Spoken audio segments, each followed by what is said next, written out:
सावन का महीना लग चुका था, लेकिन रामदीन के गांव हरिपुर में बदलों का दूर दूर तक अता पता नहीं था। सूखी मिट्टी रामदीन की उम्मीदों को तोड़ रही थी। लाला धनीराम का कर्ज सिर पर था और घर में दाने दाने की फिक्र थी। हे भगवान, सावन का आधा महीना बीत गया। अगर इस बार भी बादल रास्ता भटक गए तो मैं अपने बच्चों का पेट कैसे पालूंगा? लाला मेरी जमीन छीन लेगा। रामदीन भाई, हौसला मत हार। सावन का महीना कभी खाली नहीं जाता। देखना, भोलेनाथ सुनेंगे। सुखिया भाई, उम्मीद पर तो जी रहा हूं, पर बच्चों के भूखे चेहरे देखकर कलेजा फट जाता है। रामदीन के घर में गरीबी का साया था, लेकिन आपस में प्यार और सम्मान की कोई कमी नहीं थी। सुनो जी, घर में बस आज शाम का ही राशन बचा है। छोटू दोपहर से भूखा था, बस सूखी रोटी चबा रहा है। पिताजी, कब तक हम इस सूखी मिट्टी के भरोसे बैठेंगे? मैं कल ही शहर जा रहा हूं, वहां मजदूरी करूंगा। कम से कम परिवार भूखा तो नहीं मरेगा। भैया, शहर मत जाओ। इस सावन में अगर तुम चले गए तो माँ का दिल टूट जाएगा। हम रूखी सूखी खा लेंगे पर साथ रहेंगे। बेटा मंगत, हिम्मत मत हार। किसान का बेटा खेत छोड़कर भागेगा तो धरती माँ का कर्ज कौन चुकाएगा?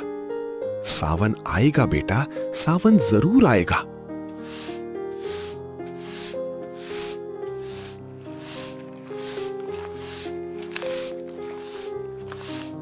हे रामदीन, सावन के चक्कर में मत पड़।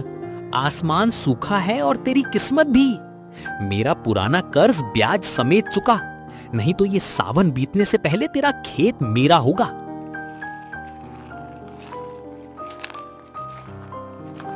लाला जी, ऐसा मत कहो। वो खेत हमारे पुरखों की निशानी है। सावन की पहली बारिश होते ही हम फसल बोएंगे और आपका पाई पाई चुका देंगे। बारिश? भूल जाओ, इस साल इंद्रदेव भी कंजूसी कर रहे हैं। 3 दिन का समय देता हूं, या तो पैसे ला या जमीन के कागज। जब इंसान हर तरफ से हार जाता है, तब बुजुर्गों का तजुर्बा और आशीर्वाद ही सहारा बनता है। रामदीन, रो मत बेटा। सावन का महीना परीक्षा का महीना होता है। जब तपन सबसे ज्यादा होती है, तभी घटाएं सबसे घनी होती है। तूने कभी किसी का बुरा नहीं किया। भगवान तेरा बुरा नहीं होने देगा। काकी, क्या सच में बादल आएंगे? मुझे बारिश में नहाना है और कागज की कश्ती चलानी है। आएंगे बेटा, जरूर आएंगे। बस अपने पिता की मेहनत पर भरोसा रख।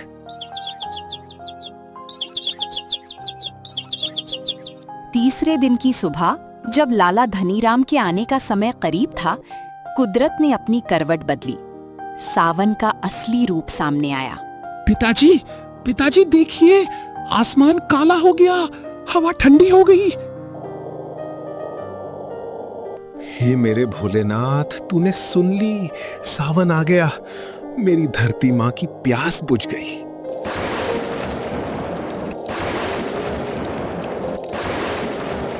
सावन की उस बारिश ने रामदीन के खेत में सोना उगा दिया था।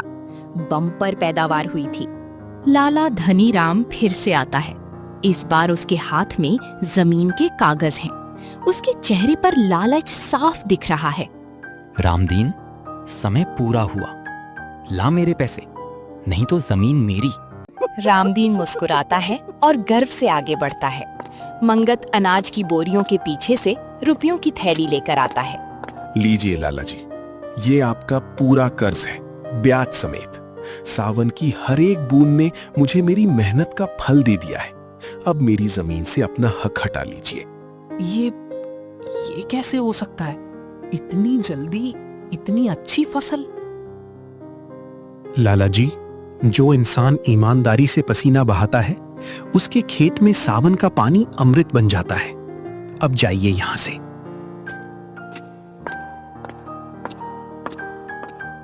सावन के उस चमत्कार को 3 साल बीत चुके थे। रामदीन का परिवार अब दाने दाने को मोहताज नहीं था, लेकिन तरक्की अपने साथ नई जिम्मेदारियां और चुनौतियां लेकर आती है। मंगत ने गांव के युवाओं के साथ मिलकर एक किसान सहकारी समिति बनाने का फैसला किया था, ताकि गरीब किसानों को लाला धनीराम जैसे लोगों से कर्ज ना लेना पड़े।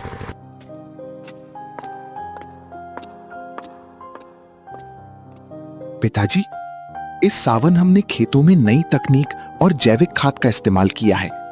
अगर इस बार भी बाबा भोलेनाथ की कृपा रही तो हमारे साथ साथ पूरे गांव के किसानों की किस्मत बदल जाएगी। बेटा, तेरी सोच बहुत नेक है, पर याद रखना, जितनी बड़ी ऊंचाई होती है, हवा का झोंका उतना ही तेज होता है। पैर हमेशा अपनी मिट्टी पर ही टिके रहने चाहिए।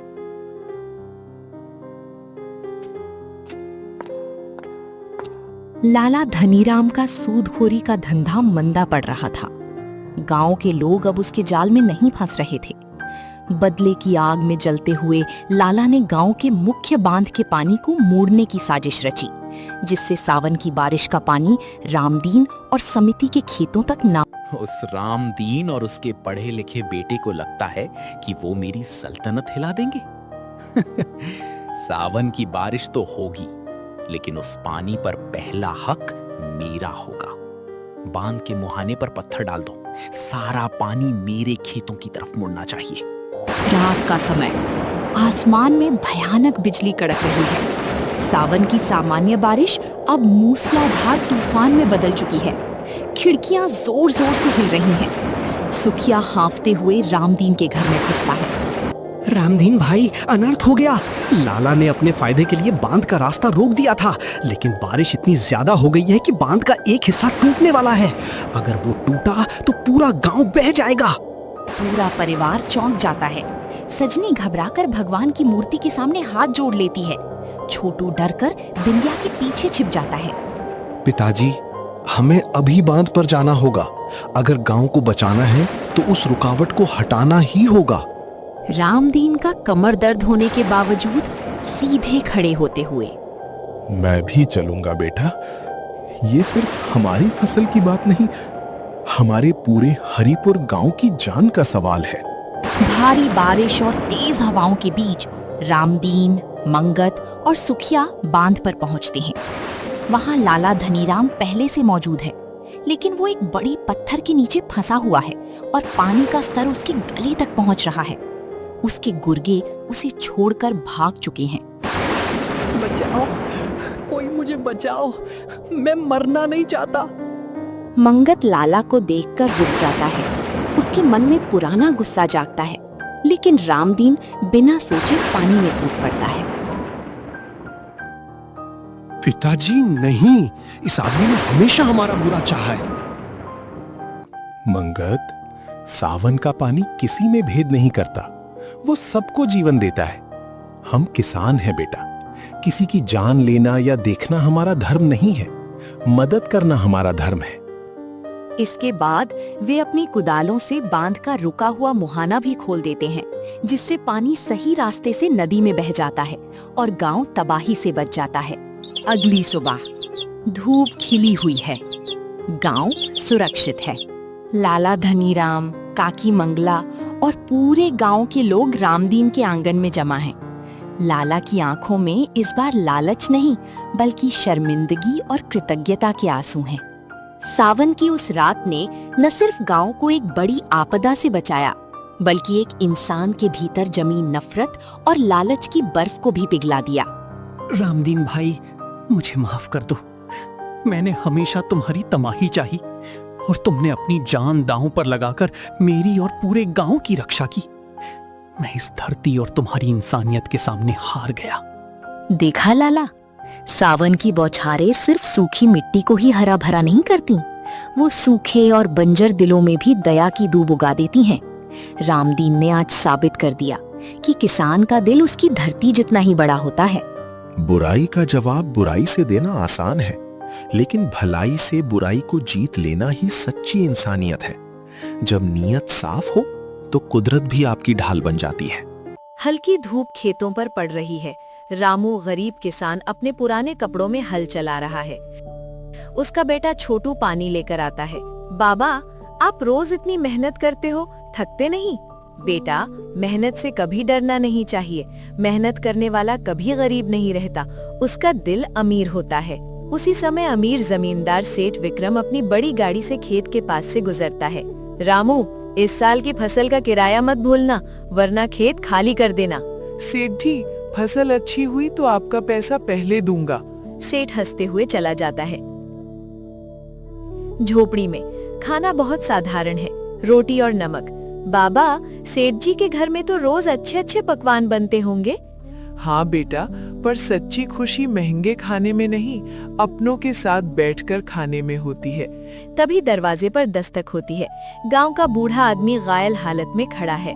बेटा, 2 दिन से भूखा हूँ, कुछ खाने को मिल जाए। रामू बिना सोचे अपनी थाली उसे दे देता है। बाबा, अब आप क्या खाओगे? जिसके पास देने का दिल हो वो कभी भूखा नहीं रहता। सेठ विक्रम अपने बड़े घर में अकेला बैठा है। सामने ढेर सारा खाना रखा है, पर वो बेचैन है। इतना धन है फिर भी मन शांत नहीं। उसी समय उसका नौकर दौड़ता हुआ आता है।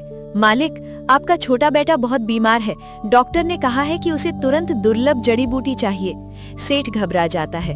वही बूढ़ा आदमी जिसे रामू ने खाना दिया था, जड़ी बूटी लेकर सेठ के घर आता है। ये वही जड़ी बूटी है, आपके बेटे को ठीक कर देगी। सेठ हैरान होता है। तुम कौन हो और मेरी मदद क्यों कर रहे हो? जिस गरीब ने मुझे भूखे पेट खाना दिया, मैं उसी का आशीर्वाद हूँ। सेठ खुद रामू के खेत में आता है। रामू, मैंने तुम्हें हमेशा गरीब समझा, पर असली अमीर तो तुम हो। आज से ये खेत तुम्हारा है और तुम्हें कोई किराया नहीं देना होगा। सेठ जी, मैं तो बस इंसानियत निभा रहा था और मैंने आज इंसानियत सीखी है। छोटू खुश होकर अपने पिता से लिपट जाता है। गांव में चर्चा है कि सेठ विक्रम अब पहले जैसा घमंडी नहीं रहा। गांव वाले आपस में बातें कर रहे हैं। अरे, सुना है सेठ ने रामू को खेत दे दिया। हाँ, अब वो जरूरतमंदों की मदद भी करता है। तभी सेठ चौपाल पर आता है। भाइयों, मैंने जीवन में बहुत धन कमाया, पर सच्ची इज्जत नहीं। सब लोग हैरान होकर देखते हैं। रामू के खेत में इस बार भरपूर फसल हुई है। पूरा खेत सुनहरी फसलों से लहरा रहा है। बाबा, इस बार तो भगवान ने हमारी सुन ली। बेटा, भगवान उन्हीं की सुनता है जो दूसरों की सुनते हैं। तभी सेठ वहाँ आता है। रामू, मैं चाहता हूँ कि हम मिलकर गांव के गरीबों के लिए अनाज भंडार बनाएं। सेठ जी, यही तो असली अमीरी है। अचानक गांव में भयानक तूफान आता है। कई झोपड़ियां गिर जाती हैं। लोग घबराए हुए हैं।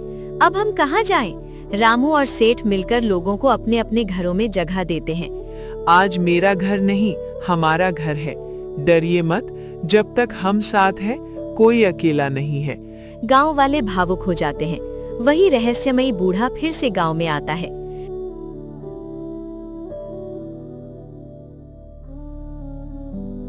मैं देख रहा हूँ, अब इस गांव में कोई अमीर या गरीब नहीं, सिर्फ इंसान है। सेठ उसके चरण छूता है। आपने मेरी आंखें खोल दी। नहीं बेटा, तुम्हारा दिल जाग गया है। बूढ़ा धीरे धीरे चला जाता है। गांव में पक्के घर बन चुके हैं। अनाज भंडार तैयार है। लोग मिलकर काम कर रहे हैं। छोटू अब बड़ा हो गया है और गांव के बच्चों को खेती सिखा रहा है। हम सब मिलकर मेहनत करेंगे और कोई भी भूखा नहीं सोएगा। रामू और सेठ दूर खड़े मुस्कुरा रहे हैं। जब दिल अमीर हो जाता है तो पूरा गांव अमीर बन जाता है। धन से बड़ा होता है दया और ताकत से बड़ी होती है इंसानियत। गांव अब पहले जैसा नहीं रहा। पक्के घर, हरे भरे खेत और खुशहाल लोग।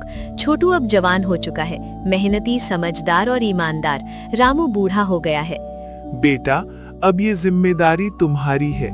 याद रखना, अमीरी जमीन से नहीं, जमीर से होती है। बाबा, आपकी सीख कभी नहीं भूलूंगा। पास के गांव में भयंकर सूखा पड़ जाता है। लोग भूखे हैं। एक आदमी आकर खबर देता है। हमारे गांव में बच्चे भूखे सो रहे हैं, कोई मदद नहीं कर रहा। गांव के कुछ लोग डरते हैं। अगर हमने अनाज दे दिया तो हमारे पास क्या बचेगा? छोटू आगे आता है। अगर हम चुप रहे तो हमारा दिल खाली रह जाएगा। सेठ विक्रम भी आता है। अब वो भी बूढ़ा है। आज फैसला तुम्हारा है छोटू। तुम्हारी पीढ़ी क्या चुनेगी, डर या दया? छोटू दृढ़ होकर बोलता है। हम अपना आधा अनाज भेजेंगे।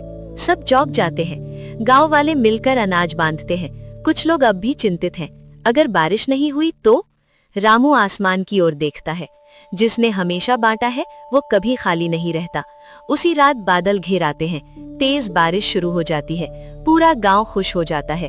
देखा, दया कभी नुकसान नहीं करती। कुछ महीने बाद खबर आती है, सेठ विक्रम का व्यापार घाटे में चला गया है। उसका सब धन खत्म हो गया है।